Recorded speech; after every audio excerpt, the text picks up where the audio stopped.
Pas parce qu'on n'en vient pas d'en parler 20 minutes, mais le dossier mérite encore d'être exploré par des gens qui ont une connaissance ou une vue complètement différente de celle que je viens de vous partager, du moins dans le dossier de Omar Khadr.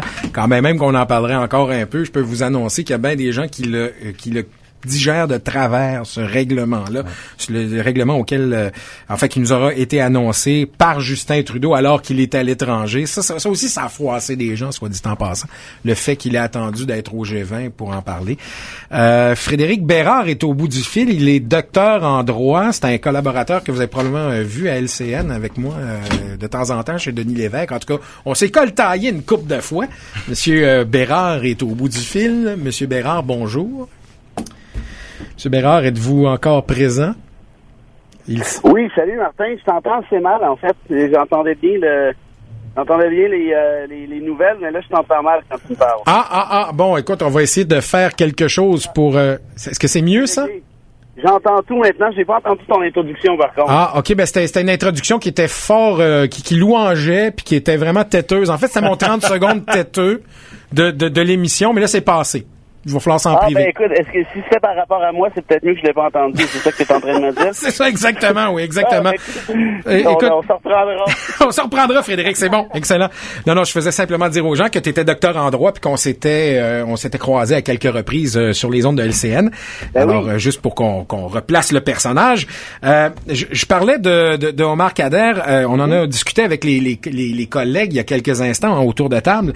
Et il y a plusieurs choses qui ont froissé les gens en bout de ligne, là, notamment le fait, le règlement, 10,5 millions, mais aussi le fait que Justin Trudeau l'a annoncé alors qu'il était à l'étranger. Ça aussi, ça a froissé beaucoup de personnes. Alors, j'imagine que ma première question devrait être ceci. Est-ce que les gens qui nous écoutent ont raison ou tort d'en vouloir au gouvernement canadien et peut-être plus spécifiquement à leur premier ministre Justin Trudeau d'avoir réglé le cas, ou du moins la poursuite de Omar Khadr? Bon, ben écoute, sur le fait qu'il était alors à l'étranger, ça, je laisse les gens se faire une opinion. Je pense que c'est probablement stratégique, histoire d'éviter le plus de questions possibles à ce niveau-là. Donc là-dessus, je partagerais, ou à tout moins, je comprends le point de vue soulevé. Sur le fond, par contre, Martin, là, je suis pas d'accord du tout. Je pense que le gouvernement fédéral, non seulement a bien fait de régler ça, mais il était pratiquement dans l'obligation de le faire parce que plusieurs choses à dire là-dessus. Premièrement, Omar Khadr poursuivait le gouvernement canadien, comme on sait. Et selon toute vraisemblance, il aurait eu gain de cause au civil contre ce gouvernement-là. Donc, en d'autres termes, on le voit comme une compensation. Il y en a même qui ont l'air de dire que c'est un cadeau, mais c'est pratiquement plus un règlement à l'amiable, dans un sens. Dans l'optique où moi, j'aurais mis l'argent d'épicerie sur le fait que Khadr aurait gagné en cours. J'étais à peu près convaincu de ça. Pourquoi? Parce que ça, c'est un autre mythe qui a circulé, disant, oui, mais pourquoi c'est pas aux Américains de payer pour ça?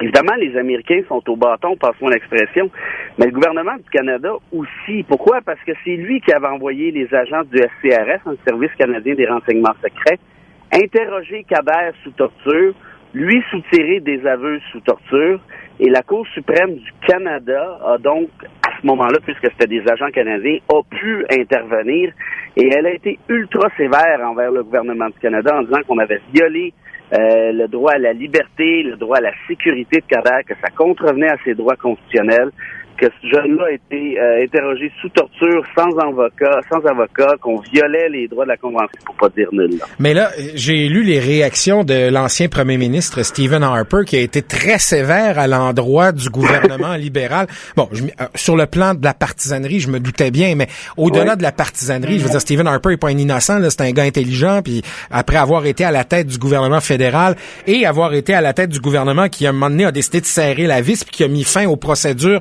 de retour qui avait été entamé en 2002-2003. Quand on réfléchit à tout ça, je veux dire, Stephen Harper, lui, dit, écoute, non, arrêtez, là. Je veux dire, le blâme, je sais que Justin Trudeau essaie de pointer du doigt les autres, là, mais ça ne revient qu'au gouvernement libéral d'assumer cette décision-là. Je veux dire, il a de l'air d'être en train de jeter le blâme en disant que c'est une mauvaise décision. Sur le plan politique, est-ce que c'est Stephen Harper qui a raison? Ben, écoute, le plan droit, là, imaginez-vous donc là, que ça veut dire que la même règle de droit s'applique à tout le monde. Et elle s'applique particulièrement à ceux qu'on n'aime pas la face, peut-être Omar Kabert. Stephen Harper, c'est lui qui a envoyé les agents du FCRS. Stephen Harper, c'est lui qui, par la suite, a refusé les demandes de rapatriement. C'est lui qui a même refusé d'entendre des revendications. Il retournait tous les ressortissants de Guantanamo dans leur pays d'origine. Par exemple, aux Pays-Bas, par exemple, en France. Oui. Kabert était un des seuls à continuer de sécher dans ses cellules sous torture, et ça, le gouvernement canadien le savait très bien. Donc, en d'autres termes, si le gouvernement fédéral de Stephen Harper avait agi correctement, ce qui serait arrivé, ou en fait, si elle avait dit, même s'il avait rien fait, on pourrait donc penser qu'à partir de ce moment-là, jamais Kabert pourrait les poursuivre ce même gouvernement. Donc, moi que Stephen Harper fasse de la petite politique là-dessus aujourd'hui, ça me surprend pas du tout. La pétition qui a circulé pour refuser de compenser Kabert, c'est Carl Vallée, son ancien directeur des communications, qui l'a parti, cette pétition-là. Donc, je veux dire, la question partisane me semble assez évidente. Mais au-delà de ça, moi, j'invite les gens à laisser de côté, justement, est-ce qu'on est bleu, est-ce qu'on est rouge, est-ce qu'on est pour les terroristes, contre les terroristes, ça n'a franchement rien à voir. La question, c'est est-ce que juridiquement, on a nié les droits d'un citoyen canadien? Est-ce que le gouvernement fédéral a nié les droits constitutionnels d'un de ses ressortissants, c'est-à-dire Kabert dans ce cas-ci? Si la réponse c'est oui, ben c'est certain que cet individu-là va obtenir compensation tôt ou tard. Si ça se fait pas par un chèque comme ça se fait là présentement, ça va se faire par une décision de la Cour. Mais d'abord, la Cour a déjà tranché, elle a déjà décidé. La Cour suprême a été très claire là-dessus. Là. Ben en fait, la Cour suprême a été claire sur le fait que les droits constitutionnels de Kabert comme enfant, parce que c'est un adolescent à l'époque, avaient été violés. Mais c'était sur la question du rapatriement. On n'avait pas posé la question sur le dédommagement civil à ce moment-là. Non, je comprends, mais il reste quand même que si, dans ton explication, la charnière, c'était est-ce que les droits constitutionnels de Omar Khadr ont été violés? Ben, de toute évidence, en tout cas, à ma lecture, la Cour suprême avait déjà tranché ça, là. Dans cette optique-là, Martin, tu as 100% raison. Pour moi, c'est un walk in the park. Tu sais, c'est juste une question de temps avant que Kabert passe à la caisse. Et là, si on est contre le fait que Kabert passe à la caisse, ben moi, j'ai une solution pour ça.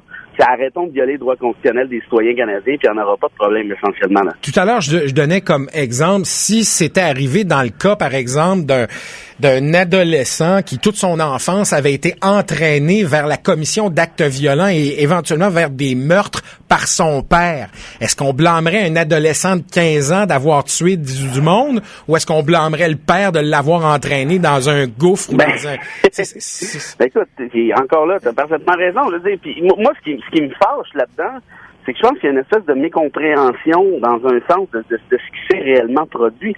Si ce petit gars-là s'était appelé Martin Bérard, tiens, puis comme tu dis, son père l'avait entraîné sur les champs de bataille, est-ce qu'on aurait la même hargne envers lui? Franchement, je suis pas sûr de ça. Si on analyse la question dans le détail, il y a encore deux choses de grave. Un, on a contrevenu aux conventions internationales sur les droits de l'enfant. Puis il n'existe pas pour rien ces conventions-là. Et le Canada est signataire, là. Oui, ben, tu peux être sûr. Puis elles existent pour une seule et unique raison, c'est parce qu'on considère qu'un enfant de cet âge-là doit être protégé justement par rapport à ses parents, ses pères, ses proches et ainsi de suite. L'autre affaire qui cloche, c'est que Kabert n'a jamais eu de procès, ni adolescent, ni adulte. T'imagines-tu? Il est passé 10 ans à Guantanamo sous torture, sans procès. Là, la ligne de Stephen Harper, c'est-à-dire, oui, mais c'est un terroriste. Ben moi, ma réponse à ça, j'ai dit, ça se peut qu'il soit terroriste, Kabert. Puis peut-être que ça se peut aussi qu'il ait tué le soldat américain en question. Mais faites-lui un procès. Déposez de la preuve. Let's go, allez-y. Moi, j'ai pas de problème avec un procès contre Kabert. Puis si, évidemment, c'est un procès juste et équitable, puis il est déclaré coupable, ben il sera coupable, puis on va tourner la page, je vais me claquer les doigts, puis on va passer à d'autres choses. Ouais, moi, dans toute cette affaire-là, c'est probablement l'aspect de tout ce dossier-là qui me fait suer le plus, dans le sens où si c'était arrivé à mon frère ou si c'était arrivé, je sais pas moi, à mes cousins ou à des amis proches, que le gouvernement canadien condamne ou enfin fasse subir des sévices sous prétexte d'une interrogation, mais sans procès, je serais le premier à monter aux barricades, je serais le premier à prendre le micro qu'il y a là, à le dénoncer et à aller au combat pour ça. Je veux dire, est-ce que notre jugement est altéré à ce point juste parce que c'est... On parle ici de quelqu'un qui est de musulman? C'est-tu pour ça? Ben écoute, moi malheureusement, je pense qu'il y a un petit peu de ça. Stephen Harper savait que ça allait qu'il n'y aurait pas d'appui pour Kader. Les plus grosses manifestations pro-Kader à Montréal, là, dans le coin de 2010, là, je pense qu'il y avait 32 personnes puis il faisait beau soleil. Là. Il savait très bien qu'il n'y avait aucun mouvement important, sauf peut-être chez Amnesty International, qui lui ferait du dommage à ce niveau-là. Donc, il a surfé là-dessus, évidemment. Puis moi, j'en appelle juste à ça. Soyons respectueux de l'état de droit. Peu importe qui tu es et peu importe ton crime, tu as le droit d'avoir un procès. Ce n'est pas au premier ministre de décider si tu es terroriste, si tu es un tueur, si tu es un voleur de gomme ballon. C'est pas sa job. Lui, sa job, là, c'est de faire en sorte que le procureur général dépose des accusations, il y a de la preuve, puis s'il y a de la preuve, il la déposera, puis il y a un juge indépendant qui décidera. Là, ici, on a dit, on n'a pas besoin de faire de procès, c'est un terroriste. On n'a pas besoin de le rapatrier, c'est un terroriste. Mais qui a décidé ça? Stephen Harper. Ça, là, quand ton premier ministre est capable de décider si tu es coupable d'un crime que tu as commis, là, ça s'appelle pas une démocratie, ça s'appelle pas un état de droit. Ça s'appelle une république de bananes, voire une dictature. Puis on a en masse d'exemples à travers le monde où tout ça vire très, très mal. Donc, je vois pas pourquoi, au Canada, on peut justifier une affaire comme celle-là. Moi, ça me laisse sans mots, honnêtement. Juste rapidement, là, parce que le temps file, je voulais qu'on jase de quelque chose d'autre, d'un autre sujet, là, rapidement, oui. Là, parce qu'il y a la commission Chamberlain là, qui bat son plein, qui est, pour les gens qui l'apprendraient, là, c'est la commission qui se penche sur la protection des sources journalistiques. Il y a eu tout ça est arrivé là à la suite des révélations qui ont été faites à propos de l'espionnage des téléphones cellulaires et des courriels de certains journalistes, notamment de Patrick Lagacé, entre autres. Là. Alors tout ça pour dire que maintenant on se penche là, dans cette commission, la commission Chamberlain, sur justement comment on va faire pour mieux protéger les sources journalistiques de ce qui pourrait être des mandats un peu trop facilement obtenus par les forces de l'ordre pour pouvoir être très invasif. Là, c'est de l'espionnage sanctionné par le système de justice. Comment tu vois ça? Écoute, l'espionnage sanctionné par le système de justice, j'aime ça, Martin. C'est une super expression. Je vais te l'appliquer, si tu me permets. Parfait. C'est quoi? Tu vas de 5 piastres à chaque fois, mais il n'y a pas de trouble. Oui, je te reconnais. Les droits d'auteur, t'en fais pas. C'est tellement payant au Québec. C'est beau. De toute façon. Mais non, t'as parfaitement raison. Écoute, la liberté de presse et la protection des sources journalistiques a été reconnue par la Cour suprême à plusieurs reprises. C'est rien d'absolu. Il n'y a aucun droit au Canada qui est absolu, mais c'est quand même un droit fondamental. Et ici, je pense qu'on a réalisé assez rapidement qu'il y a un problème à la source. Puis le problème à la source, c'est quoi?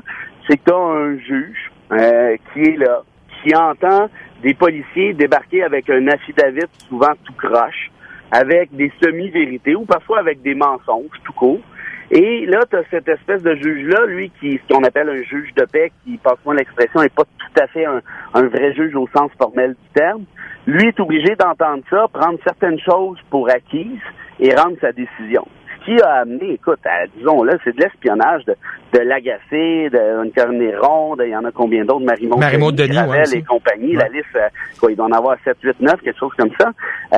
Puis c'est du gros n'importe quoi dans bien des cas. Là, Lagacé, je le connais bien, là, puis écoute, son fils, Zach, qui a 11 ou 12 ans, a vu son propre cellulaire être infiltré, si je peux dire, ou enquêté par les flics. En d'autres termes, ils avaient le mandat d'écouter les conversations du petit cul de Lagacé.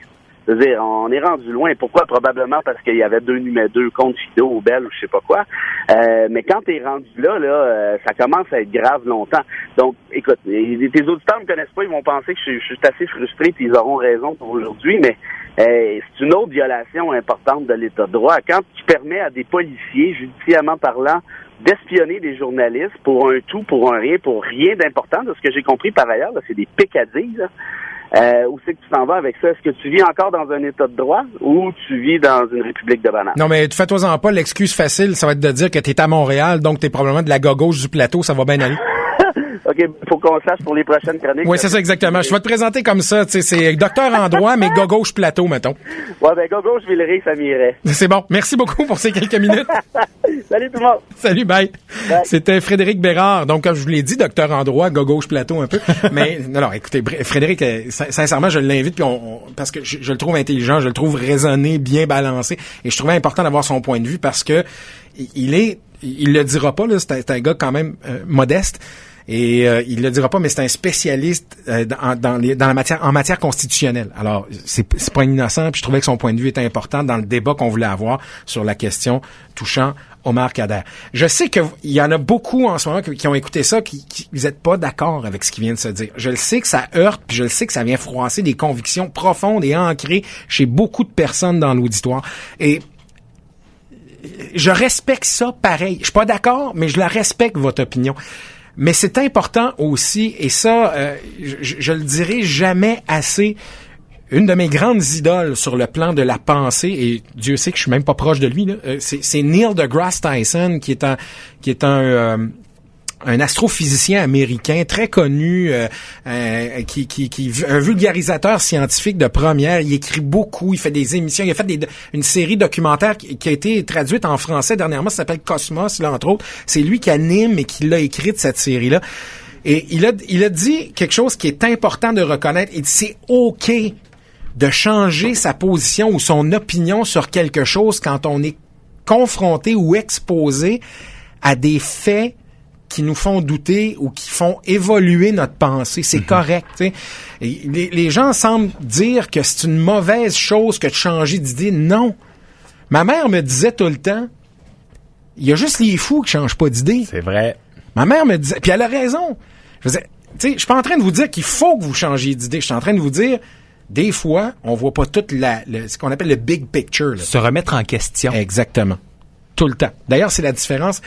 Il y a comme un thème aujourd'hui. La différence entre la science puis la religion, là. Ouais. C'est la science se remet continuellement en question, alors que moi, je me méfie de toutes les personnes qui ont toujours la bonne réponse, puis que la bonne réponse, elle change jamais. Peu importe ce qui se passe, peu importe les faits, peu importe les enquêtes, peu importe les commentaires, peu importe les opinions, peu importe ce qu'on lit ou ce qu'on lit pas.